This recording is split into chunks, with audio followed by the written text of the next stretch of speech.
Let's talk about holiday eating. Does food around the holidays stress you out or give you anxiety? If so, you are not alone. I, all too many times, have been that person stressing about food in the holidays, so much to the point where I don't even enjoy my holiday. So today I'm going to give you 5 tips on holiday eating, and I think you will be surprised to find that they're not your typical fitnessy tips. Why do I do air quotes? I hate myself sometimes. They're not your typical fitness tips. You're not going to hear, oh, fill half your plate with vegetables, or fill up on protein before you go, bring a healthy side dish. I mean, if you want to do those things, you absolutely can. But these are my tips for you. Hi, everybody. Welcome to my channel. My name is Anna, and this is where fitness meets balance. Tip number 1, enjoy your food without guilt. This can be a hard one, especially if you come from a place of distinguishing foods as good or bad. When you neutralize foods and see all foods as good, then you really don't associate guilt with any food. So that can be a big learning curve, so to say, but always just keep in mind that one day of eating, or even 1 week of eating, or 2 weeks of eating not on par or perfectly, is not going to derail your fitness progress. Just like 1 week of hitting your workouts and hitting your nutrition spot on isn't going to make you, 1 week of doing the opposite isn't going to break you either. So just enjoy it. I mean, these times only come around once a year. Enjoy it for what it is. Tip number 2, move your body if you want to. That's the key here. Only if you want to, because you like to, because it feels good to move, even if that's just doing a yoga video at home, or going for a walk with your family, or if you want to hit up the gym, if you want to lift some weights, go to a class, whatever it may be. Do what feels good to you physically, but keep in mind that you don't need to earn your calories. All right, that means you don't need to go and kill yourself in the gym just so that you can enjoy your dinner later that evening. That is an unhealthy mindset, and I mean, you deserve to eat no matter what. Even if you didn't work out, your body needs calories. So move your body if you want, don't force it.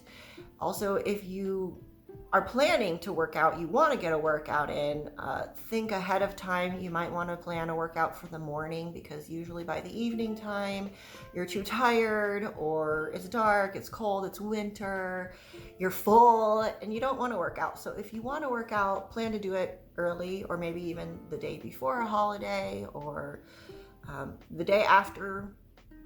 Again, not to punish yourself though, or to earn your calories. Tip number 3, eat regularly. So that means leading up to the holidays and after the holidays, eat like you normally would. That doesn't mean skip meals. Do not skip meals because you know you're going to eat a high calorie dinner later that evening. Don't cut your calories or your carbs, before or after, because again, that's really only setting you up to binge when you do get around all the holiday food, because you're going to be extra hungry. Your blood sugar is going to be low. What happens when our blood sugar is low? Well, we crave high sugar food, something that's going to spike our blood sugar right away. So just eat normally like you would leading up to the holidays and after. The more that you deprive yourself, the more likely you are to binge later on.